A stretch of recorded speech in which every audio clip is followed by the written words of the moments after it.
In today's video, I'm going to show you how to play PC games on your Mac. To play PC games on our Mac, we're going to be using a Mac application called Crossover.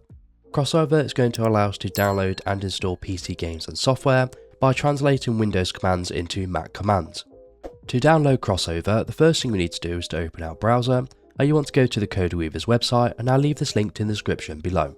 From here, you want to select the Crossover option in the top menu bar. Once you're on the Crossover page, you want to scroll down, and you want to select Free Trial. Now you want to scroll down again, and you want to make sure you've selected the macOS option, and then you want to enter in your name and email address, and you want to select Download Trial Now, which will download the installer to your Mac. Before we continue further, I do want to explain how pricing works. So to access the pricing, we first need to go to the Crossover page, and then you want to scroll down and you want to select Buy Now. If you scroll down further, you see some options. The paid version of Crossover is called Crossover Plus.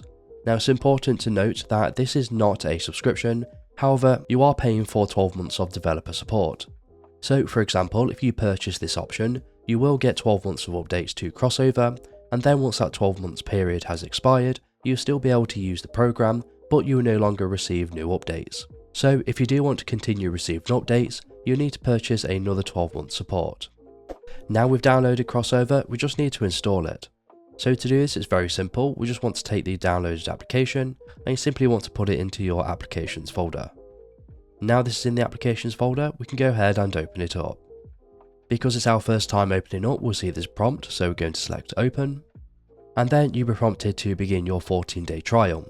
It's important to note that the reason why this says 8 days for me is because I've downloaded Crossover in the past. So to begin your trial, you want to select Try Now, or if you've already purchased a license, you want to select Unlock with Purchase Info, and then you want to enter in your CodeWeaver's account details and select Unlock.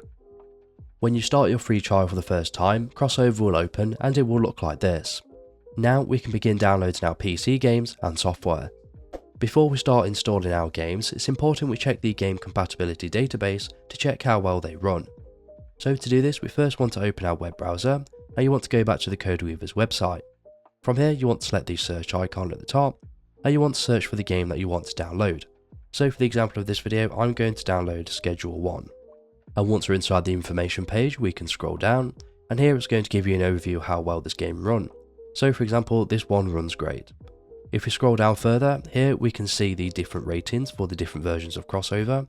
So for the example of this video, we want the latest version, which is 25.1.1. And if we click into it, here we can see the different user ratings as well. When viewing these user ratings, it's important you hover over this information icon next to them, as sometimes they may provide advanced settings that we may need to use later. However, this game works perfectly, so we don't need to do any of that. Coming back to Crossover, we just need to install our game. So to do that, you first want to make sure you're on the Install tab in the left hand side menu, and then you want to search for the platform that you already own the game with. So for the example of this video, it's going to be Steam. Once we found it, we're going to select it, and here it's going to give you some install information. So for the example here, it's just informing me where it's going to download the installer from, and it's also telling me that Crossover will install Steam into a new Windows 10 bottle named Steam. A bottle is a place where all of your files, folders and dependencies are isolated from the rest of the system files on your Mac.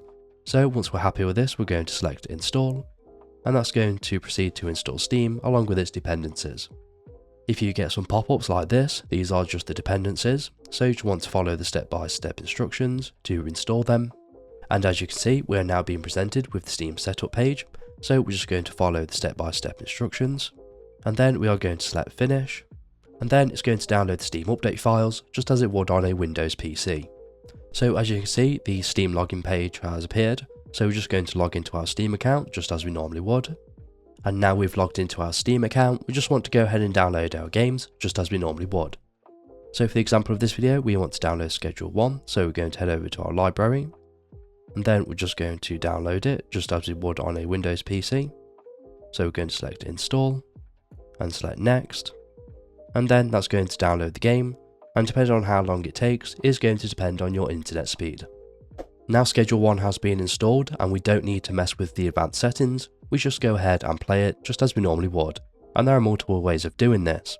We can either play it from the Steam page, we can play it from the Crossover application itself, Or because it gets treated as an application on our Mac, we can go ahead and search for it in Finder and launch it from here.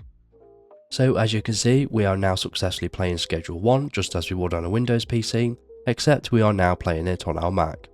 So all we need to do now is to play our game just as we normally would. If we need to change the advanced settings for our game, just like the database said earlier, first you want to select the bottle that your game is currently in, and then on the right hand side you see your advanced settings. All you need to do is to select the settings depending on what the game database suggested that we looked at earlier. If the game database doesn't suggest any settings to use, then I recommend just sticking with the default.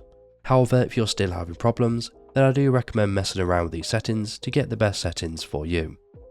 And that's it. So if this video is helpful, please leave a like, and if you have any questions or comments, you can leave them below.